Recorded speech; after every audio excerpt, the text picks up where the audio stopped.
Yes you can 2020-21 पासून HSC बोर्डाचा इयत्ता 12वीसाठी नवीन अभ्यासक्रम असणार आहे हे तुम्हाला सर्वांना माहीतच आहे। या व्हिडिओमध्ये आपण इंग्रजी विषयाचा जो न्यू सिलेबस आहे इयत्ता 12वीसाठी तो समजून घेणार आहोत। त्या सिलेबसचं नक्की काय उद्दिष्ट आहे आणि त्यातून नक्की काय अपेक्षित आहे हे जर समजलं तर तुम्हाला अभ्यासाची दिशा निश्चित करता येईल। So first yes you can हा यूट्यूब चॅनल जर तुम्ही सबस्क्राईब केलेला नसेल तर तो तुम्ही सबस्क्राईब करा। स्क्रीनवर तुम्ही इयत्ता 12वीचं इंग्रजी विषयाचं जे टेक्स्टबुक आहे त्याचं कव्हर पेज जर पाहिलं तर त्या कव्हर पेजवर वेगवेगळ्या इमेजेस दिलेल्या आहेत। त्यामध्ये एक इमेज आहे की एक वक्ता आहे की जो श्रोत्यांसमोर बोलतोय, म्हणजेच तो ओरॅटर आहे किंवा अँकर आहे। त्याच्याच तिथं बाजूला एक मुलगी कम्प्युटरवर काहीतरी टाईप करते आहे किंवा डेटा एंट्री करते आहे, म्हणजेच ती डेटा एंट्री ऑपरेटर आहे। खाली पाहिलं तर एक न्यूज अँकर आहे टीव्हीमध्ये, ती बातम्या सांगते। म्हणजे ह्या ज्या वेगवेगळ्या इमेजेस आहेत या इमेजेसमधून वेगवेगळी करिअर रिप्रेझेंट केली गेलेली आहे। त्यामध्ये अँकरिंग असेल, रेडिओ जॉकी असेल, न्यूज अँकर असेल, न्यूज रिपोर्टर असेल एक्सेट्रा। आणि तसंच काही महापुरुषांचे फोटो त्यावरतीच तिथे दिलेले आहेत। म्हणजे त्यांच्याकडून पण आपण काही आदर्शवाद घेऊन काही गोष्टी शिकायला हव्यात। थोडक्यात या इमेजेसवरून आपल्याला या करिअरची माहिती मिळते। इयत्ता 12वी नंतर अशा वेगळ्या करिअरचा तुम्ही विचार करू शकता। त्यानंतर आतील पानामध्ये सनराईजचं एक चित्र आहे आणि त्यापुढे एक मोकळा रोड दिलेला आहे, ज्या रोडवरून तो मुलगा आनंदाने प्रवास करायला निघालेला आहे। थोडक्यात इयत्ता 12वी नंतरचा जो जीवन प्रवास आहे किंवा जो करिअरचा प्रवास आहे तो तुम्ही आनंदाने, उत्साहाने आणि आत्मविश्वासाने करावा हे अपेक्षित आहे। त्यापुढे स्टेटमेंट्स ऑफ कॉम्पिटन्सीज दिलेल्या आहेत। English Yuvak Bharati into bracket compulsory English, म्हणजे थोडक्यात इयत्ता 12वीचे हे पुस्तक अभ्यासल्यानंतर तुमच्यामध्ये पुढील कार्यक्षमता किंवा कौशल्य विकसित होणे अपेक्षित आहे किंवा त्या विकसित झाल्या पाहिजे हा उद्देश आहे या टेक्स्टबुकचा। त्यातील पहिले स्टेटमेंट ऑफ कॉम्पिटन्सी आहे लिसनिंग, म्हणजे श्रवण कौशल्य। विद्यार्थ्यांमध्ये इंग्लिश लिसनिंगची प्रॅक्टिस ही डेव्हलप झाली पाहिजे। थोडक्यात विद्यार्थ्यांना वेगवेगळे इंग्लिश लेक्चर्स, वेगवेगळ्या इंग्लिश न्यूज ऐकण्याची सवय लागली पाहिजे। इंग्लिश जर लिसनिंग झालं तरच इंग्लिश लँग्वेज त्यांना चांगल्या पद्धतीने शिकता येणार आहे। इंग्लिशमधल्या वेगवेगळ्या शब्दांचे उच्चार कसे करायचे हेही जर त्यांनी नीट लिसनिंग केलं तरच त्यांना समजणार आहे। सेकंड आहे स्पीकिंग, म्हणजे त्यांना इंग्लिश कम्युनिकेशन करता यायला हवं। इंग्लिशमध्ये ऑनलाईन ऑफलाईन वेगवेगळ्या मीटिंग्स अटेंड करता यायला हव्यात। स्वतःची मतं इंग्लिशमधून मांडता यायला हवी, स्वतःचे विचार मांडता यायला हवेत। इंग्लिशमध्ये वेगवेगळ्या शब्दांचे योग्य पद्धतीने उच्चार करता यायला हवे, असे वेगवेगळे उद्देश यामध्ये आहेत। त्यानंतर नेक्स्ट आहे रीडिंग। विद्यार्थ्यांना इंग्लिश चांगल्या पद्धतीने वाचता यायला हवं, वेगवेगळ्या शब्दांचे उच्चार व्यवस्थित करता यायला हवे। रीडिंगमधून त्यांना अंडरस्टँडिंग पण झालं पाहिजे, म्हणजे नुसतंच रीडिंग नाही तर रीडिंग विथ पर्पज, विशिष्ट उद्देशाने वाचता यायला हवं। जे वाचलंय त्याचा सार लक्षात घेता यायला हवा एक्सेट्रा। त्यानंतर पुढील कार्यक्षमता किंवा जे कौशल्य आहे जे विकसित होणं अपेक्षित आहे किंवा जो उद्देश आहे या टेक्स्टबुकचा दॅट इज रायटिंग। विद्यार्थ्यांना इंग्लिशमधून लिहिता यायला हवं, त्यांचं मत मांडता यायला हवं। येथे विद्यार्थ्यांना इंग्लिशमधून ईमेल रायटिंग असेल, समरी रायटिंग असेल, शॉर्ट नोट्स असतील किंवा लेटर्स असतील, वेगवेगळे ड्राफ्ट्स असतील, डायलॉग्स असतील, रिव्ह्यूज असतील, हे सर्व काही इंग्रजीमधून लिहिता यायला हवं। हा यामागील उद्देश आहे। नेक्स्ट आहे स्टडी स्किल्स। विद्यार्थ्यांना एक विशिष्ट पद्धतीने अभ्यास करायची सवय असते। बऱ्याच वेळेला विशिष्ट प्रश्न पाठ करणे आणि त्यांची उत्तरं लिहिणे। तर मुळात या टेक्स्टबुकचा उद्देश फक्त पाठांतर करून अभ्यास करणे नाही तर इतरही अभ्यासाची कौशल्य विद्यार्थ्यांमध्ये विकसित झाली पाहिजे। उदाहरणार्थ स्वयं अध्ययन, त्याचबरोबर एखाद्या विषयाचं विश्लेषण करणे, तुलना करणे, वर्णन करणे, चर्चा करणे, स्वतःचं मत मांडणे, सारांश करणे, अशा वेगवेगळ्या पद्धतीने अभ्यास करायची सवय विद्यार्थ्यांना लागली पाहिजे. आणि शेवटचं सर्वात महत्त्वाचं आहे लँग्वेज स्टडी. इंग्लिश सब्जेक्टपेक्षा इंग्लिश लँग्वेजचा अभ्यास करणं अपेक्षित आहे.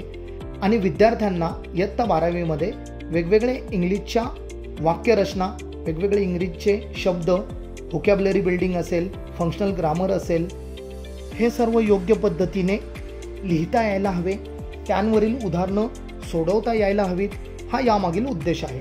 त्यापुढे कंटेंट्स आहे. इयत्ता 12वीचे इंग्रजीचे जे टेक्स्टबुक आहे ते 4 सेक्शनमध्ये डिव्हाइड झालेले आहे. सेक्शन 1 प्रोज आहे, सेक्शन 2 पोएट्री आहे, सेक्शन 3 रायटिंग स्किल आहे, सेक्शन 4 जॉनरा. येथे ड्रामा दिलेला आहे, ती प्रिंट मिस्टेक असून तेथे जॉनरा नॉव्हेल हवं, कारण ड्रामा ऑलरेडी तुम्ही इयत्ता 11वीला अभ्यासलेले आहेत, इयत्ता 12वीला तुम्हाला नॉव्हेल अभ्यासायचे आहेत, तर ती प्रिंट मिस्टेक आहे. ड्रामाच्या तेथे तुम्हाला नॉव्हेल लिहिणं अपेक्षित आहे. तर सेक्शन 1 जो प्रोज सेक्शन आहे त्यामध्ये एकूण 8 प्रोज तुम्हाला अभ्यासायला आहेत.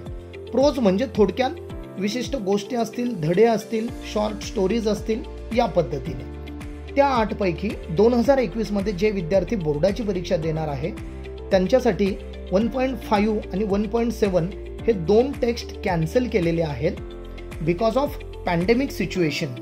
कोविड-19 जो क्रायसिस क्रिएट झालेला आहे त्यामुळं HSC बोर्डाने हा डिसिजन घेतलेला आहे. मग 1.5 आणि 1.7 यावर तुम्हाला सीन, प्रोज किंवा पॅसेज परीक्षेला येणार नाही. हे 2021 पुरतंच मर्यादित आहे सध्याच्या निर्णयानुसार, पण त्यावर आधारित ग्रामर किंवा रायटिंग स्किल येऊ शकते. हे जे प्रोज रायटर्स आहेत ते काही इंडियन्स पण आहेत यामध्ये. हे या टेक्स्टबुकचं वैशिष्ट्य आहे. यापूर्वी सगळे ब्रिटिश रायटरचेच आपल्याला टेक्स्ट अभ्यासायला मिळायचे, पण यामध्ये R.K. नारायण असतील, किरण पुरंदरे असतील, अच्युत गोडबोले असतील, अशा काही इंडियन प्रोज रायटरचे पण काही प्रोज आपल्याला अभ्यासायचे आहेत. सेक्शन 1 मध्ये जो प्रोज आहे एकूण म्हणजे 6 प्रोजेस आहेत आणि त्यापैकी परीक्षेमध्ये कोणता तरी एक पॅरेग्राफ येणार आहे 12 मार्कासाठी. सेक्शन 2 मध्ये पोएट्री सेक्शन आहे. पोएट्री सेक्शनमध्ये एकूण 8 पोएम्स आहेत, पण 8 पोएम्स पैकी तुम्हाला 2021च्या बोर्ड एक्झामला फक्त 2.1 to 2.6 पर्यंत अशा 6 पोएमच स्टडी करायच्या आहेत. 2.7 आणि 2.8 या 2 पोएम सिलेबसमधून कॅन्सल केलेल्या आहेत 2021च्या बोर्डाच्या परीक्षेसाठी फक्त. यामध्ये काही इंडियन पोएट्स आहेत, काही ब्रिटिश पोएट्स आहेत की ज्यांच्या कविता आपल्याला अभ्यासायच्या आहेत. पोएट्री सेक्शनवर एक प्रश्न 10 मार्कासाठी येतो, म्हणजे या 6 पोएमपैकी कोणत्या तरी एक पोएमचा स्टॅन्झा येणार की जो 10 मार्कासाठी असणार, आणि दुसरी अजून एक कोणती तरी पोएम असणार आहे की जी 4 मार्कासाठी असणार आहे, जी पोएटिक ॲप्रिसिएशनसाठी जो प्रश्न असणार आहे, ज्यावर पोएटिक ॲप्रिसिएशनचा प्रश्न असणार आहे. म्हणजे एकूण 6 कविता अभ्यासायच्या आहेत 14 मार्कासाठी. सेक्शन 3 हे रायटिंग स्किलचं सेक्शन आहे. यामध्ये तुम्हाला एकूण 6 नवीन टॉपिक इंट्रोड्यूस केले गेलेले आहेत. ॲक्च्युली यापैकी काही टॉपिक जुनेच आहेत, जसं समरी रायटिंग असेल, नोट मेकिंग असेल, हे टॉपिक ऑलरेडी तुम्ही पूर्वी अभ्यासलेले आहेतच. तर मग यावर्षी माइंड मॅपिंग असेल, स्टेटमेंट ऑफ पर्पज असेल, ड्राफ्टिंग व्हर्च्युअल मेसेज असेल, ग्रुप डिस्कशन असेल, असे नवीन काही रायटिंग स्किलचे टॉपिक इंट्रोड्यूस केलेले आहेत. त्याचबरोबर जे मागील वर्षी होते, ब्लॉग रायटिंग असेल, ईमेल रायटिंग असेल, फिल्म रिव्ह्यू असेल, फ्रेमिंग इंटरव्ह्यू क्वेश्चन्स असतील, हे सगळे रायटिंग स्किलचे टॉपिक याही वर्षी आहेत. रायटिंग स्किल सेक्शन एकूण 16 मार्कासाठी असते. प्रत्येकी 4च रायटिंग स्किलचे प्रश्न 16 मार्कासाठी सोडवायचे असतात. म्हणजे प्रत्येक रायटिंग स्किलच्या प्रश्नामध्ये कोणते तरी 2 किंवा 3 प्रश्न येतील आणि त्यापैकी एक कोणता तरी सोडवायचा आहे. म्हणजे यावेळेला तुम्हाला चॉईस आहे, भरपूर ऑप्शन्स आहेत आणि त्यातून एक निवडायचा आहे. 4 प्रश्न 16 मार्कासाठी. सेक्शन 4 जे आहे ते जॉनरा नॉव्हेल, जसं मी यापूर्वी सांगितलं, ड्रामा टेक्स्टबुकमध्ये ही प्रिंट मिस्टेक आहे. ड्रामा ऑलरेडी तुम्ही 11वीला शिकलेले आहात. यावर्षी तुम्हाला नॉव्हेल शिकायचे आहे. त्यामध्ये हिस्ट्री ऑफ नॉव्हेल आहे की जे हिस्ट्री ऑफ नॉव्हेल एक्झॅक्टली काय आहे, किती वर्षापूर्वी नॉव्हेल रायटिंग सुरू झालं, कोण नॉव्हेलिस्ट होते, या पद्धतीने. आणि त्यानंतर तुम्हाला 3 नॉव्हेल्स स्टडी करायला आहेत. नॉव्हेल सेक्शन एकूण तुम्हाला 16 मार्कांसाठी आहे. हिस्ट्री ऑफ नॉव्हेल 4 मार्कासाठी आणि उरलेले जे 3 नॉव्हेल आहेत ते 12 मार्कासाठी आहेत. असं एकूण तुम्हाला 80 मार्कचा क्वेश्चन पेपर असणार आहे रिटन.